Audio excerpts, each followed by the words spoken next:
I'm ready for a complete world of hate, but I kind of want to rant about this. It's kind of important to me, and yeah, I'm about to go off on one. So hey guys, my name is Ryan Thomas, and this is why we don't need folding phones, why they're pointless, and why they're useless. Let me ask you this question before we go on. Do you ever look at something like a Note 9, an iPhone XS Max, or a Huawei Mate 20 Pro and think, you know what, I need a bigger screen? No, of course you don't. That's just like, those screens are big enough already. We're already seeing a massive increase in the size of the screen and the size of the smartphone from way back when, let's say, the iPhone 4, the iPhone 5, and then of course even going further than that, the iPhone, let's say 6 with its 4.7-inch display. I think that's basically where we kind of got to the point where everything became about the size. Of course, Apple released the 5.5-inch 6 Plus, and then we went even further than that with now 6.5-inch devices being the norm, when way back when a 6.5-inch device was absolutely enormous. So that does link to the folding phones thing. Why would you need a phone this big? One of the arguments is that you can do a lot of things on a big screen, such as multitasking. But the thing is, with mobile operating systems, these multitasking techniques tend to be very clunky and very difficult to handle, and generally aren't as good as using the app full screen. Not necessarily because there's more information on the screen, but just because that smaller app has to be kind of optimized for several different devices, and so it's probably very, very limited. So let's just say you're not multitasking on this thing. Have you ever tried to watch a video or seen someone watch a video on the Galaxy Fold, which seemingly is the only one out at the moment? Yeah, it looks off. We're not going back to the days of 4x3 where obviously the black bars are now a thing. But when you look at a video on that, the black bars are massive, like insane.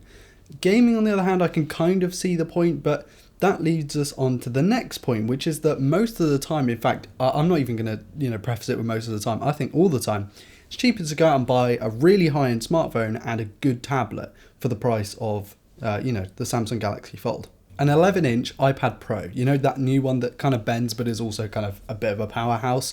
Yeah, well, that thing starts at $800, and you can probably get a Galaxy S10 for around that as well. So you're paying $1,600 for arguably the best tablet on the market and one of the best phones on the market, specifically from Samsung.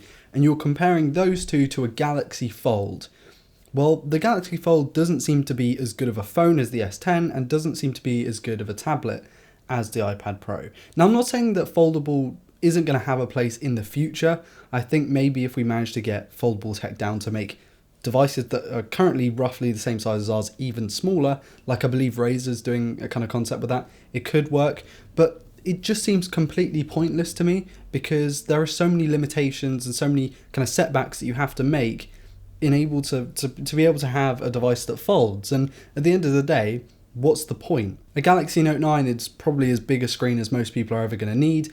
And it has the headphone port, it has good cameras, it has the S Pen, and most of that is not featured on the Galaxy Fold. And this isn't a big thing about the Galaxy Fold. I feel the same about Razr and also Huawei. It's just the Galaxy Fold's been out for a while. I'm not going to touch on the fact that it was a complete flop and that it was terribly manufactured, but that's not in this video. Just kind of talking about a general folding smartphone. The price of foldable and flexible OLED displays is incredibly expensive, like to the point where obviously the Galaxy Fold, the Huawei to an even bigger extent, and other foldable smartphones are just becoming like £2,000, $2,000. It's ridiculous. It's, we've already got $1,000 phones. I think that's far too much. And I've actually got a video coming up very soon about just the price increase. I've noted one particular scenario, especially with Samsung, where the price hike has just been absolutely crazy over the past just 2 or 3 years. I want to ask you guys what you personally think you would do with a larger screen. I can only really think of gaming as being a big thing for me, or maybe drawing, but drawing and painting and all that kind of thing, you'd need a good pressure sensitive display, and I don't believe that something with a crease, and again, that's not a hit at the Samsung Galaxy Fold, but any display like that is going to need some kind of crease, I think, just the way that plastic's made. And I think drawing would be a big thing, but obviously there are limitations there. That's why I'd go with something like an iPad. Gaming is kind of it's more of a viable option for something like this because you don't necessarily need to touch the whole screen. However, at the same time, it makes me question, we're not getting any better performance out of this than we are with the S10 Plus. So why would you just use that for gaming? And I've seen many YouTubers, many top tier, million plus sub YouTubers say that foldable phones are going to take over in the future. They are the future of mobile tech. And I just have to question that a little bit because, we've had several gimmicks come in and go by and everyone kind of called those the future, but I don't know if I can really get on board with it. I can kind of see how it would work if you managed to get, zero hold in the fold, so you're able to not get a gap when you folded the phone. There was not a crease whatsoever, and you managed to sort out some other bugs that, again, I have to say it several times, aren't specific to Samsung, but just because they released their phone, kind of. You could iron out those bugs, but then it still comes back to the pricing thing. Unless OLEDs become incredibly cheap to manufacture, or micro LED displays are kind of malleable, I think that's going to be even harder. I think you're going to need to have those come down in price so that the price of the phone comes down. Sorry about the lighting changing all the time. I've decided to film during the day today, and that's obviously not worked out very well for me. And I know I've made a video on why I wouldn't buy a Galaxy S8, and technically I didn't, where it was all because of the rounded corners and the off kind of aspect ratio.